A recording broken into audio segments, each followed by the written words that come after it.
दिलदार अली 32 साल उम्र है। इसके गुर्दे 3 माह पहले से ख़राब हुए और उसमें पेरीफ्री में साहिवाल के इलाके में इलाज की जो क्वालिटी थी वो इतनी पुअर थी कि 3 माह में उन्होंने माशा बेहतर करने से जो अटैम्प्ट किए ना इलाज के लिए उससे इसको ज़्यादा डैमेज कर दिया।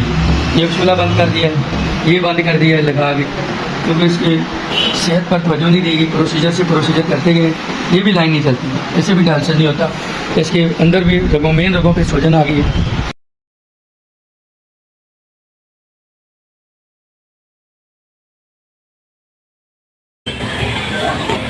सर जी ਅਸੀਂ ਉਕਾੜਾ ਤੋਂ ਆਏ ਉਮਰ ਇਹਦੀ 32 ਸਾਲ है तो 3 महीने हो गए बीमार होए। हाँ जी साडा माँ प्यो बचपन तो फौत हो गए, एक बहन है 3 भाई हैं। साडे मजदूरी करके वक्त गुजारे, हम कोई चीज़ नहीं साडे कोल के उत्ते ला दी है। हाँ जी साडे कोल गुंजाइश नहीं सी, असीं पत्थरियां नहीं निकला सके। पहले इहदे गुर्दे पत्थरियां असीं इहदा ऑपरेशन भी करवा नहीं सके।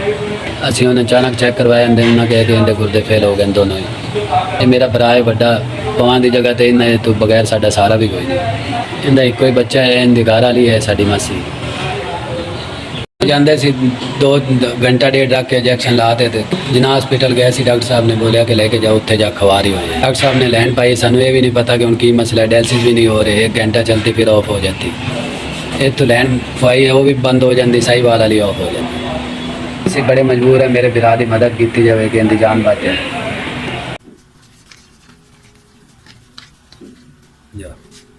50,000 SBI साहब थोड़ा बड़ा शुक्रिया, मेरे भाई वास्ते 50,000 रुपये मिल गए वास्ते।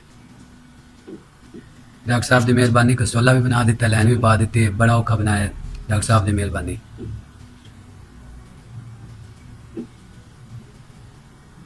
पिछले 7 दिन तो असी हस्पताल हैं, एक लैन पे एक कसोला बनाया तो 5 डायलिसिस होए तो दवाइयाँ शवाइयाँ की थी। साडा बिल 85,000 से लड़ बैठ के 50,000 रुपये करवाया। इस वजह थोड़े बड़े शुक्रगुजार होवांगे, थोड़ा आसान है साडे गरीबां ते इन्ना ही आसान कर दिता। सानू 50,000 रुपया दिता जी।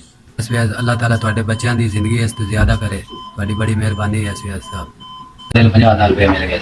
मैं तो मेरे घर के सारे थोड़े बड़े शुक्रगुजार है। बिल दे के कल सानू छुट्टी मिल जानी आखिरी डायलिसिस, थोड़ी मेहरबानी होगी तुसीं करवा।